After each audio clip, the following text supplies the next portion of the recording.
ओम शांति। 22/5/2024 प्रातः मुरली। आज के बाप दादा के मधुर बात। मीठे बच्चे, तुम्हें कर्मातीत बनकर जाना है, इसलिए अंदर में कोई भी फ्लो नहीं रहना चाहिए। अपनी जांच पर कमियां निकालते जाओ। प्रश्न है, किस अवस्था को जमाने में मेहनत लगती है, उसका पुरुषार्थ क्या है? उत्तर है, इन आँखों से देखने वाली कोई भी चीज़ सामने ना आए, देखते भी ना देखो। देह में रहते देह अभिमानी रहो, देही अभिमानी रहो।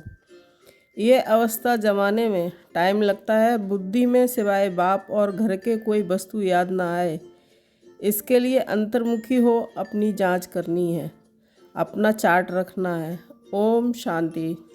मीठे मीठे रूहानी सिकील दे बच्चों, ये तो जानते हो कि हम अपनी देवी राजधानी स्थापन कर रहे हैं। इसमें राजाएं भी हैं तो प्रजा भी है। पुरुषार्थ तो सब करते हैं। जो जास्ती पुरुषार्थ करते हैं वह जास्ती प्राइज लेते हैं। ये तो एक कॉमन कायदा है कि ये कोई नई बात नहीं है। इसको देवी बगीचा कहो व राजधानी कहो।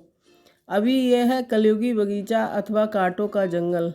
इसमें भी कोई बहुत फल देने वाले झाड़ होते हैं, कोई कम फल देने वाले होते हैं, कोई कम रस वाले आम होते हैं, कोई कैसे होते हैं फूलों के, फलों के, ऐसे भिन्न भिन्न प्रकार के झाड़ होते हैं। वैसे ही तुम बच्चों में भी नंबरवार पुरुषार्थ अनुसार है। कोई बहुत अच्छा फल देते हैं, कोई हल्का फल देते हैं, भिन्न भिन्न झाड़ होते हैं। ये फल देने वाला बगीचा है। इस देवी झाड़ की स्थापना हो रही है अथवा फूलों के बगीचों की स्थापना हो रही है। कल पहले मिसल आहिस्ते आहिस्ते मीठे खुशबूदार भी बन रहे हैं।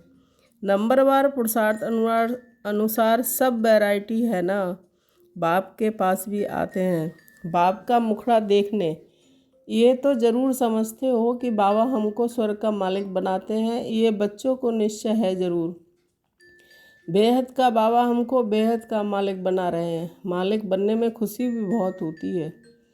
हद के मालिक बनने में दुख है, और ये खेल ही सुख और दुख का बना हुआ है, और ये भी भारतवासियों के लिए यही है। बच्चों को बाबा कहें पहले अपना घर तो संभालो। घर पर धनी की नज़र रहती है ना, तो बाप भी एक एक बच्चे को बैठ देखते हैं, इनमें कौन कौन से गुण हैं और कौन कौन से अवगुण हैं। बच्चे खुद भी जानते हैं कि बाबा अगर कहे कि बच्चे तुम अब अपनी अपनी खामियां आप ही लिख कर आओ, तो झट लिख सकते हैं। हम अपने में क्या क्या खामी समझते हैं। कोई ना कोई खामी है ज़रूर। संपूर्ण तो कोई बने नहीं है। हाँ, बनना ज़रूर है। कल्प कल्प बने हैं, इसमें कोई संशय नहीं है, परंतु इस समय खामी है। वह बतलाने से बाबा उस पर ही समझाएंगे। इस समय तो बहुत खामियां हैं। मुख्य सब खामियां होती ही हैं देह अभिमान के कारण। वह फिर बहुत हैरान करती है, अवस्था को आगे बढ़ने नहीं देती है। इसलिए अब पूरी रीति पुरुषार्थ करना है। ये शरीर भी अभी छोड़कर जाना है, दैवी गुण भी यहीं धारण करके जाना है। कर्मातीत अवस्था में जाने का अर्थ भी तो बाबा समझा रहे हैं। कर्मातीत होकर जाना है तो कोई भी फ्लो ना रहे, क्योंकि तुम हीरे बनते हो ना। हमारे में क्या क्या फ्लो है ये तो हर एक जानते हैं, क्योंकि तुम चेतन हो। जड़ हीरे में फ्लो होगा तो वह निकाल थोड़ी सकेंगे। तुम तो चेतन हो, तुम इस फ्लो को निकाल सकते हो। तुम कौड़ी से हीरे जैसा बनते हो।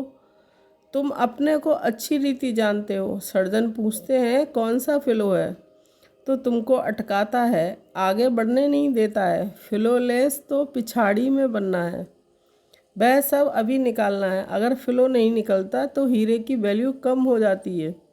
ये भी बड़ा पक्का जौहरी है ना। सारी आयु हीरे ही इन आँखों से देखे हैं। ऐसा जौहरी कोई होगा नहीं जिसको इतना हीरो को परखने का शौक़ हो। तुम भी हीरे बन रहे हो, जानते हो कोई ना कोई फ्लो है ज़रूर। संपूर्ण बने नहीं हैं। चेतन होने के कारण तुम पुरुषार्थ से फ्लो निकाल सकते हो। हीरे जैसा तो बनना है ज़रूर। सो तब बनेंगे जब पूरा पुरुषार्थ करेंगे।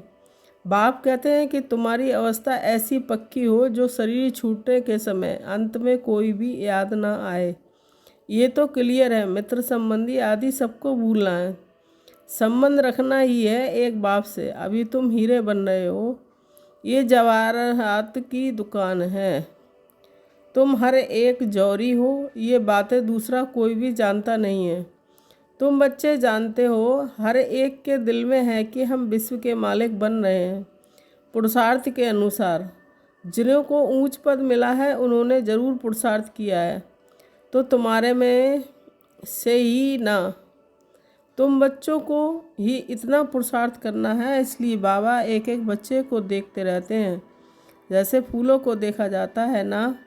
ये कैसा खुशबूदार फूल है, ये कैसा है, इसमें बाकी क्या फ्लो है। क्योंकि तुम चेतन हो, चेतन हीरे जान सकते हैं ना कि हमारे में क्या क्या खामी है। जो बाप से बुद्धि योग तोड़ाए कहाँ ना कहाँ भटकाते हैं। बाप तो कहते हैं बच्चे मामे कम याद करो, दूसरा कोई याद ना आए।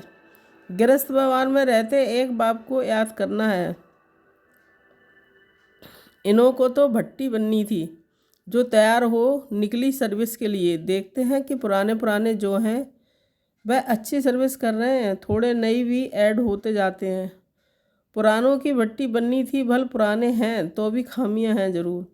हर एक अपने दिल में समझते हैं कि बाबा जो अवस्था बनाने के लिए कहते हैं वह अभी नहीं बनी है। एम एग्जैक्ट तो बाप समझाते हैं। सबसे जास्ती याद है देह अभिमान की, तभी देह की तरफ बुद्धि चली जाती है। देह में होते हुए भी देह अभिमानी बनना है। इन आँखों से देखने वाली चीज़ कोई भी सामने ना आए, ऐसी अवस्था जमानी है। हमारी बुद्धि में सिवाय एक बाप के और शांति धाम के कोई भी वस्तु याद ना आए। कुछ भी साथ नहीं ले जाना है। पहले पहले हम नए संबंध में आए, अभी है पुराना संबंध। पुराने संबंध की जरा भी याद ना आए। गायन भी है कि अंतकाल ये अभी की बात है। गीत तो कलयुगी मनुष्यों ने बनाए हैं, परंतु वे समझते थोड़े ही हैं। मूल बात बाबा समझाते हैं कि एक बाप के सिवाय और कोई याद ना आए। एक बाप की याद से ही तुम्हारे पाप कट जाएंगे और पवित्र हीरे बनेंगे। कोई कोई पत्थर तो बहुत वैल्यूएबल होते हैं, मणिक भी वैल्यूएबल होते हैं। बाप अपनों से भी बच्चों की वैल्यू ऊंच करते रहते हैं। अपनी जांच करनी होती है। बाप कहते हैं कि अंतर्मुख हो, अपने में देखो हमारे में क्या खामी है, कहाँ तक देह अभिमान है। बाबा पुरुषार्थ के लिए भिन्न भिन्न युक्तियाँ समझाते रहते हैं। जितना हो सके एक की याद में रहें। भल कितने भी प्यारे हो, खूबसूरत बच्चे बहुत लवली हो, तो भी उसकी याद ना आए। यहाँ की कोई भी चीज़ याद ना आए। कोई कोई बच्चे में बहुत मोह रहता है। बाप कहते हैं कि इन सब से ममत मिटाए, एक की याद रखो। एक लवली बाप से ही योग रखना है, उनसे सब कुछ मिल जाता है। योग से ही तुम लवली बनते हो, लवली आत्मा बनती है। बाप लवली प्योर है ना। आत्मा को लवली प्योर बनाने के लिए बाप कहते हैं कि बच्चे जितना मुझे याद करेंगे तुम अथा लवली बनेंगे। तुम इतने लवली बनते हो जो तुम देवी देवताओं की अब तक पूजा हो रही है। बहुत लवली बनते हो ना। आधा कल्प तुम राज्य करते हो, फिर तुम आधा कल्प तुम ही पूजे जाते हो। तुम खुद ही पुजारी बन अपने चित्रों को पूजते हो। तुम हो सबसे लवली बनने वाले। परंतु अब लवली बाप को अच्छी रीति याद करेंगे तभी लवली बनेंगे। सिवाय एक बाप के और कोई याद ना आए तो अपनी जांच करो कि बाप को बहुत लब से याद करते हैं। बाप की याद में प्रेम के आंसू आ जाएं, बाबा मेरा, तो आपके सिवाय दूसरा ना कोई और कोई की याद ना आए। माया के तूफान ना आए। तूफान तो बहुत आते हैं ना। अपने ऊपर बहुत जांच रखनी है। हमारा लब बाप के सिवाय और कोई तरफ तो नहीं जाता है। भल कितनी भी प्यारी चीज़ हो तो भी एक बाप की ही याद आए। तुम सब एक मासूक के आशिक बनते हो। आशिक मासूक जो होते हैं, एक बार एक दो को देख लिया बस, शादी आदि भी नहीं करते, रहते भी अलग हैं, परंतु एक दो की याद बुद्धि में रहती है।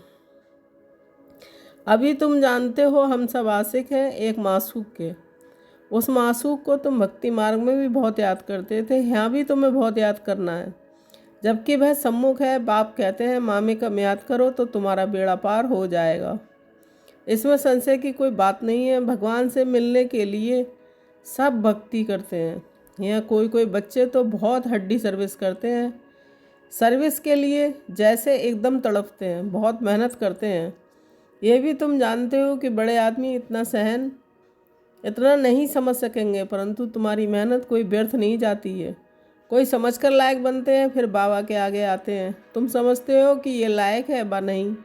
दृष्टि तो उन्हों को तुम बच्चों से मिलती है। श्रृंगार करने वाले तुम बच्चे हो। जो भी यहाँ आए हुए हैं उन सबको तुम बच्चों ने श्रृंगार कराया है, बाबा ने तुमको कराया है। तुम फिर औरों को श्रृंगार कराए ले आते हो। बाप आफरीन देते हैं कि जैसा श्रृंगार किया है ऐसा ही औरों को भी कराते हैं, बल्कि अपनों से भी औरों को अच्छा करा सकते हैं। सबकी अपनी अपनी तकदीर है ना। कोई समझने वाले समझाने वाले से भी तीखे हो जाते हैं। समझते हैं कि इनसे हम अच्छा समझा सकते हैं। समझाने का नशा चढ़ता है तो वो फिर निकल पड़ते हैं। बाप दादा दोनों की दिल पर चढ़ पड़ते हैं। बहुत नए नए हैं जो पुरानों से भी तीखे हैं। कांटों से अच्छा फूल बन पड़े हैं, इसलिए बाबा एक एक को बैठ देखते हैं। इनमें क्या क्या कमी है, ये कमी इनमें से निकल जाए तो बहुत अच्छी सर्विस करें। बागवान है ना, दिल होता है उठकर पिछाड़ी में भी जाकर देखूं, क्योंकि पिछाड़ी में भी जाकर बैठते हैं। अच्छे अच्छे महारथियों को तो फ्रंट में बैठना चाहिए। इसमें किसको धक्का आने की तो कोई बात ही नहीं है। अगर धक्का आएगा तो रूठेंगे तो अपनी तकदीर से रूठेंगे। सामने फूलों को देख देख अथाह खुशी होती है। ये बड़ा अच्छा है, इसमें थोड़ा डिफेक्ट है, ये बहुत अच्छा साफ है। इनमें अंदर की कोई जंक जमी पड़ी है तो ये सारा कचरा निकालना है। बाप जैसा लव कोई नहीं करता। स्त्री का पति में लव रहता है ना, पति का इतना नहीं होता है। वह तो दूसरी स्त्री कर लेते हैं। स्त्री का तो पति गया बस, या हुसैन करती रहती है। पुरुषों के लिए तो एक जुत्ती गई तो दूसरी और कर लेंगे। शरीर को जुत्ती कहा जाता है। शिव बाबा का भी लॉन्ग बूट है ना। अब तुम बच्चे समझते हो कि हम बाबा को याद करेंगे, फर्स्ट क्लास बनेंगे। कोई फैशनेबल होते हैं तो जुत्तियों भी 4-5 रखते हैं, नहीं तो आत्मा की जुत्ती एक है। पाँव की जूती भी एक होनी चाहिए, परंतु ये एक फैशन पड़ गया है कि अभी तुम समझते हो कि बाप से हम क्या बरसा पाते हैं। हम उस पैराडाइज के मालिक बन रहे हैं। हेवन को कहा जाता है वंडर ऑफ वर्ल्ड। जरूर हेवनली गॉड फादर ही हेवन स्थापन करेंगे। अब तुम प्रैक्टिकल में श्रीमत पर अपने लिए स्वर्ग की स्थापना कर रहे हो। यहाँ तो जितने बड़े बड़े महल बनाते हैं ये सब खत्म हो जाएंगे। तुम वहाँ क्या करेंगे? दिल में आना चाहिए कि यहाँ तो हमारे पास कुछ भी नहीं है। वैसे ही बल बहार में गृहस्थ व्यवहार में रहते हैं, ये भी समझते हैं कि सब कुछ बाबा का है, हमारे पास तो कुछ नहीं है, हम ट्रस्टी हैं। ट्रस्टी कुछ नहीं रखते हैं, बाबा ही मालिक है। ये सब कुछ बाबा का है। घर में रहते हुए भी ऐसे समझो कि साहूकारों की बुद्धि में तो ये बातें आ ना सके। बाबा कहते हैं ट्रस्टी हो रहो, कुछ भी करो बाबा को इशारा देते रहो। लिखते हैं बाबा मकान बनाऊं, बाबा कहेंगे भले बनाओ, ट्रस्टी होकर रहो। बाप तो बैठा है ना। बाप जाएंगे तो सब इकट्ठे हो जाएंगे अपने घर, फिर तुम चले जाएंगे अपनी राजधानी में। हमको फिर कल्प आना ही है पावन बनाने। अपने समय पर आता हूँ। अच्छा मीठे मीठे सिकील दे बच्चों के प्रति माता पिता बाप दादा का याद प्यार, गुड मॉर्निंग, नमस्ते नमस्ते। हम रूहानी बच्चों की रूहानी माता पिता बाप दादा को याद प्यार, गुड मॉर्निंग, नमस्ते नमस्ते, शुक्रिया बाबा शुक्रिया। धारणा के लिए मुख्य सार 1 पॉइंट। सभी से ममत निकाल एक लवली बाप को याद करना है। अंतर्मुखी हो, अपनी कमियों की जांच कर निकालना है। वैल्यूएबल हीरा बनना है। 2 पॉइंट। जैसे बाप ने हम बच्चों को श्रृंगार किया है ऐसे सबका श्रृंगार करना है। कांटों को फूल बनाने की सेवा में लग जाना है, ट्रस्टी होकर रहना है। वरदान। ब्राह्मण जीवन में एक वृत्ता के पाठ द्वारा रूहानी रॉयल्टी से रहने वाले संपूर्ण पवित्र भव। स्पष्टीकरण। इस ब्राह्मण जीवन में एक वृत्ता का पाठ पक्का कर प्योरिटी की रॉयल्टी को धारण कर लो तो सारे कल्प में ये रूहानी रॉयल्टी चलती रहेगी। आपकी रूहानी रॉयल्टी और प्योरिटी की चमक परम धाम में सर्व आत्माओं में श्रेष्ठ है। आदिकाल देवता स्वरूप में भी ये पर्सनैलिटी विशेष रही है। फिर मध्यकाल में भी आपके चित्रों की विधि पूर्वक पूजा होती है। इस संगम युग पर ब्राह्मण जीवन का आधार प्योरिटी की रॉयल्टी है। इसलिए जब तक ब्राह्मण जीवन में जीना है तब तक संपूर्ण पवित्र रहना ही है। स्लोगन: आप सहनशीलता के देव और देवी बनो तो गाली देने वाले भी गले लगाएंगे। ओम शांति।